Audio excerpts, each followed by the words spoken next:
to see how nice and sweet they are backstage, and then you see what's about to happen. Yeah, you know that there's going to be some violence. There's going to be some violence.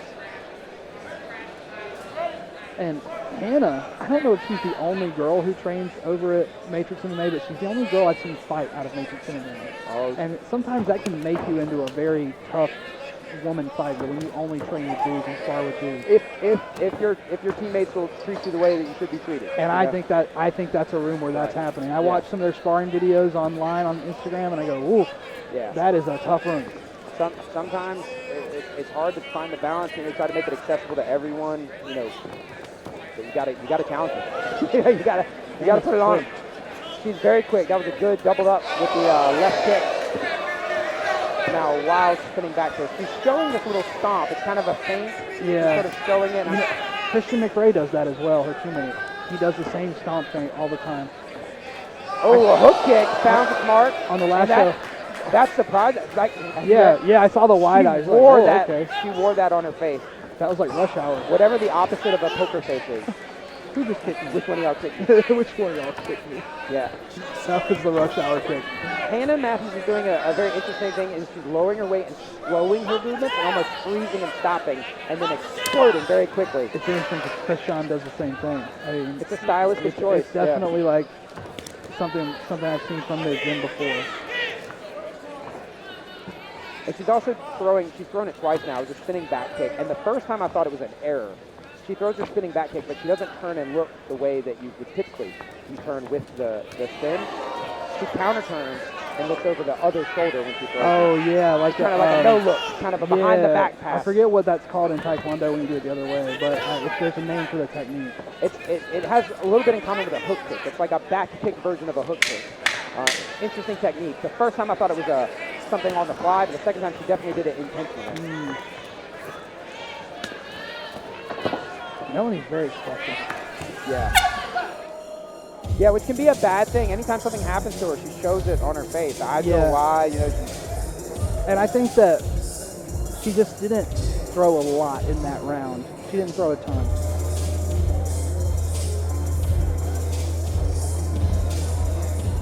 I think her corner just asked her, "Are you hurt? Are you getting hit?" And she said, "No, I'm good."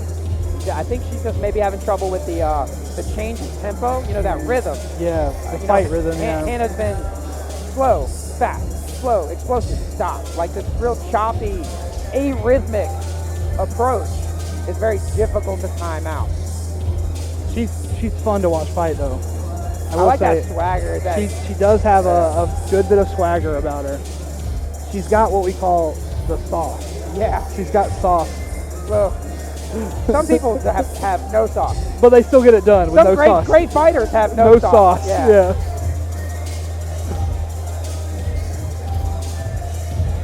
Some guys would be worse if they had it. Yeah, it would mess You know what I'm saying? And some guys are only good because they got it. Yeah.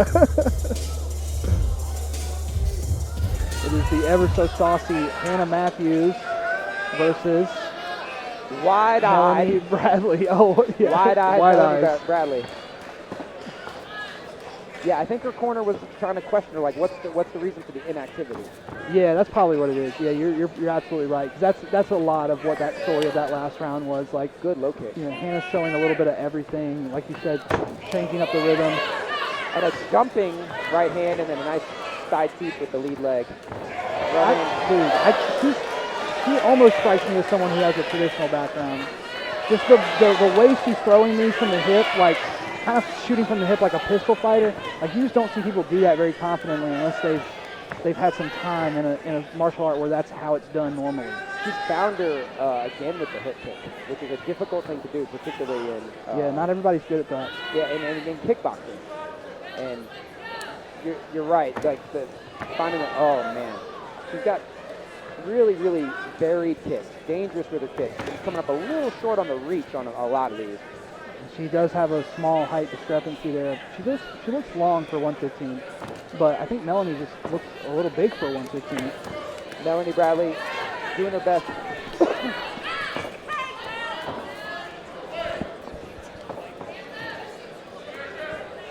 Hannah Matthews so far has led the dance, but we have seen a little bit more scoring attempts from Bradley in the second round.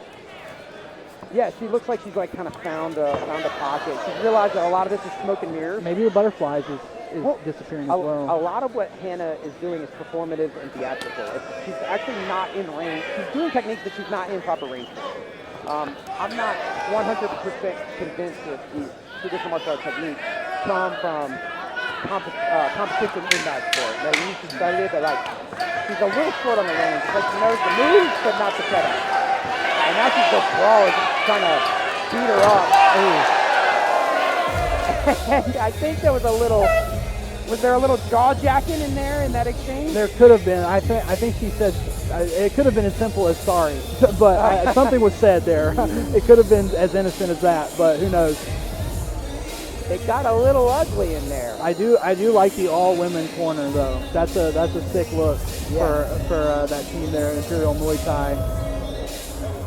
It's going to be interesting to see Christian fight right after this because I think the stance is almost exactly the same too, like the shifting of the gloves. They're like their palette swap characters. Yeah. Palette swaps. Yeah. No. So Hannah's antics were largely theatrical. She was not ever in especially in that round. Yeah. In that round more so than the first round. Yeah. But when there's only, it doesn't really.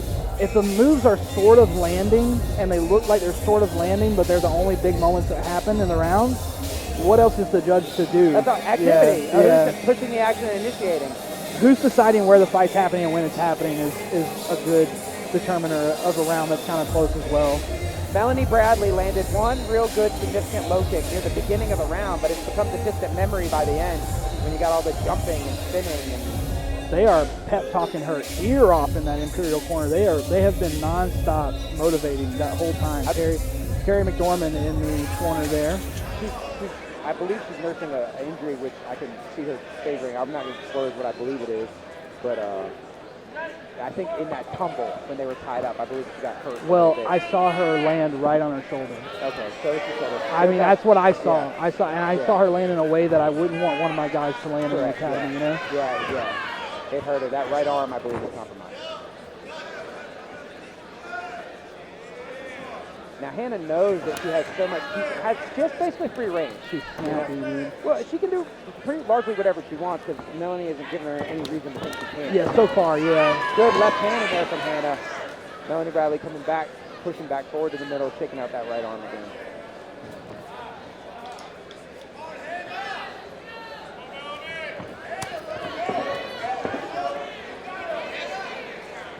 Oh, I see it. You see her kind of hiding it a little bit? Yeah, she turned a little more sideways. That right shoulder's definitely bothering her. And again with that spinning no-look back kick. And then a bit of an outside crescent kick. So close. Her hook kick and her crescent kick are real close to each other. It's probably difficult for people to read those. I think that's one of the reasons that she does land that hook kick well. Good pendulum kick to the inside thigh, not very damaging, but it's basically a free point if you can skip the legs in and skip out before your opponent can answer that. She is good at that rock back is what I normally hear people call it, like that reset from the reverse. Yeah. Yeah. She's good at getting back to that desired range for sure. High kick there again, attempted but just short. So I think there's going to be a mix-up now. I believe that that's a setup. Her spinning back kick attempts repeatedly. I'm looking for her to have a guess. You gotta have mix-ups to do mix-ups. Yeah. We'll see if that's the case or not. I think she's gonna spin and then spin again if she has time. We'll see. Short time left here in this one. Ooh, big right hand from Melanie Bradley finds its way in. She needed that. Spinning back kick. Yeah. So lots of flashy techniques.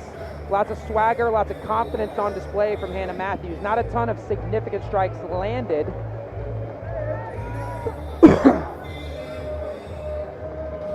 But she was the more active girl in she there definitely for sure. Initiated all the exchanges, pushed the pace, and put Melanie Bradley on notice early with a good hook kick that got her attention. And then, for the rest of the fight, if you feel like you could be kicked at any moment from an angle that you can't see or predict, especially these non-standard kicks, if you come from a place that's largely a more traditional type of gym, you might not have training partners who throw this stuff at you. So sometimes you might not realize that it's not really as confusing as it looks.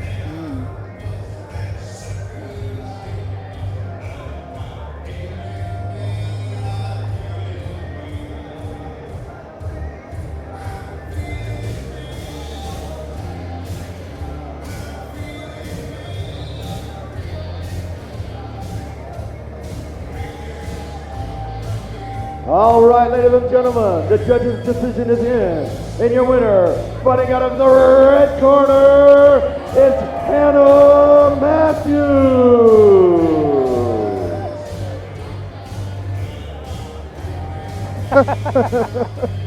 It's like the Chun-Li victory animation. Yeah. You know?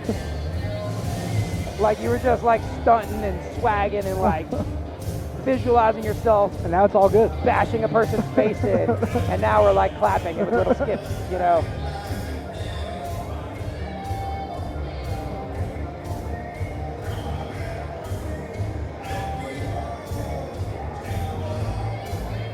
They give the fighter this cup, and they're wearing boxing and gloves. huge boxing gloves. Yeah. And I've seen so many of those broken on the steps. It's crazy. yeah, and I'm not taking it from you. I don't want to hold it. I didn't get it. You got to carry it. You got to drop that thing. Or stop. It's like when your kids are carrying something through the kitchen. You're like, stop moving your hands around. Like, just hold it. Stop adjusting your grip. Hold it like a normal Just person. hold it, please.